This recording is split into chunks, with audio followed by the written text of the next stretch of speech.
always nice to travel in style. When we can, it wasn't always like this. A lot of early gigs in shitbox cars driving around New England. Sometimes you wouldn't make it because you'd be off to the side of the road. I used to say, if somebody said, what do you drive? I would say, it's a Ford Recall. That was like my opening line because I was in terrible, horrible automobiles. But I'll tell you the worst flight I ever took. I get on a plane and I'm going to Florida to do a gig. This is like 2004, 2005. I ate breakfast at the airport. I just scoffed something down. I knew it tasted a little funky, but drank some juice, ate the food. I get on the plane. You know the 5 middle seats? There's like 5 in the middle and then 2 on each side. One of those wide body. I'm on one of those commercial airlines. I start to feel like I'm gonna faint. And as I'm sitting in the seat, I turn to the guy next to me who I don't know whatsoever, but I'm about to faint. And I grab him by the arm and I go like this, hey man, I'm about to faint. And as he looked at me to be like, okay, I fainted. I wake up, they have laid me across the 5 seats. Everyone is either standing or had to get up and move because now I have oxygen on and I'm laying on the 5 seats and I'm sick. I do not feel good. One of the pilots is over me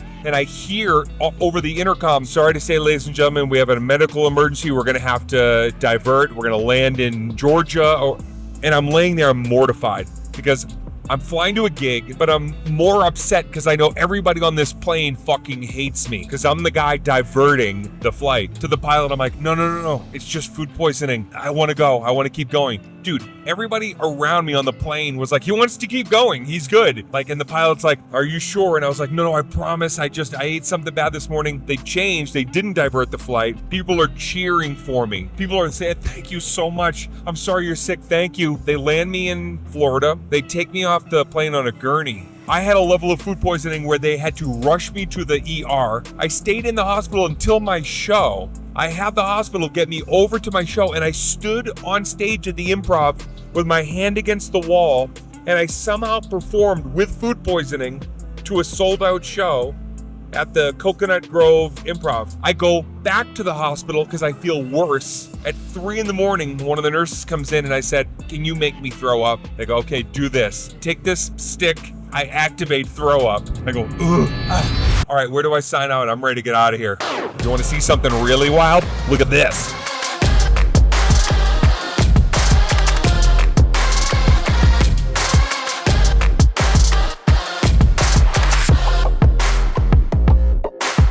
What's going on, Rochester? Dane Cook. Good to be back.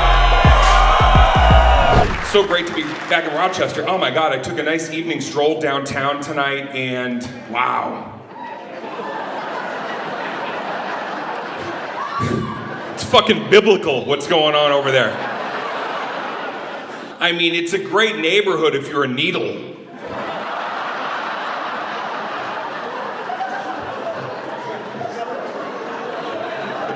There isn't one storefront that doesn't come with a delightful crackhead sitting on the stoop welcoming you in. You just gotta step over all his paraphernalia and then you're inside before he comes in and robs you, which is just so convenient. I know you. I stepped over all your paraphernalia. Holy shit. So many people over there doing fucking crack that they looked at me like, what the fuck? Why aren't you doing crack? It was actually kind of interesting tonight because you may have seen on the news that tonight, and especially in the state of New York, it's the clearest night, and I think over, 50 years to see the Aurora Borealis. You can actually see the Aurora Borealis. So I walked out of my hotel and I looked up and I thought I saw crack smoke, actually is what I saw. But there is a purple haze to it, so it's...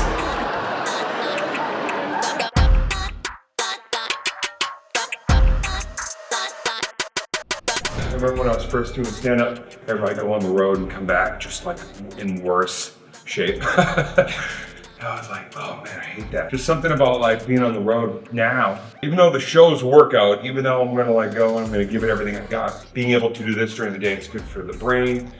I go over bits. There's certain things that like, I run the show in my head from last night.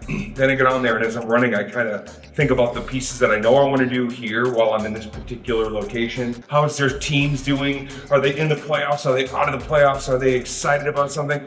What happened locally? Was there a governor in some kind? Like you want to have those things that you can just grab that are reality-based, ground you in the set, but then I'm in there thinking like, What can I put around that from the last year of touring that I want to accentuate, right? It just puts me in that headspace.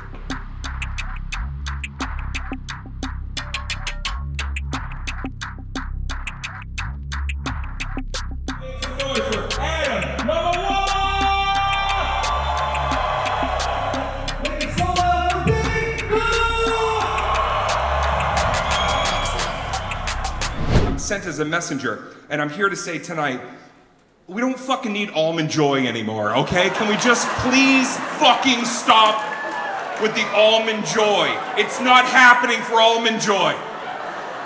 Can we all just fucking look in the mirror and realize it's never gonna be Almond Joy's fucking year? Nobody in the history of fucking almonds has eaten a bunch of almonds and said, shit, man, I'm feeling some joy. It doesn't fucking work. No girl here ever on her period is like, oh my God, I need Almond Joys. I need like 10 fucking Almond Joys on my face right now because I'm flowing like a motherfucker. Do we have any Almond Joys? Almond Joys, you're done. And take Mounds with you. Jesus Christ. Terrible name, Mounds. That's something after you get off the toilet when you eat that fucking bar, you go, oh my God, I just left some Mounds behind. Let's get Crackle out of the fucking Halloween bin, okay? Crackle? I'd rather just have crack. Thank you. Welcome to Hershey. It's good to be back. Really. Thank you. Thank you. The mayor is here tonight, and I'm so... I received the key to the city, I guess, with the mayor here. Unfortunately, it melts after a few hours.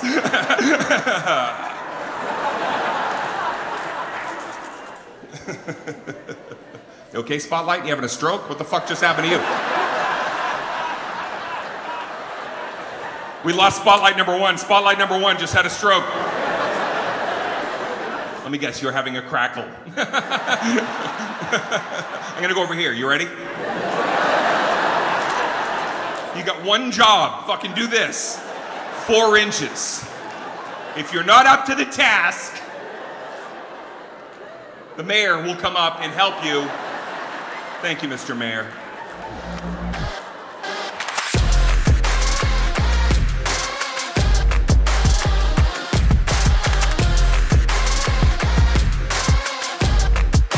I mean, honestly, he is like the first comedian that I was obsessed with. Like, he was my frame of reference for comedy before I wanted to do comedy. Because I'm of an age where, like, when I was in high school, people were quoting Dane Cook the same way they were quoting, like, Anchorman and other popular movies of the time. So yeah, Dane was like my idea of what a comedian was, and frankly is the reason I wanted to do comedy.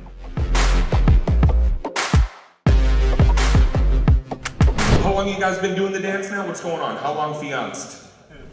3 years, okay?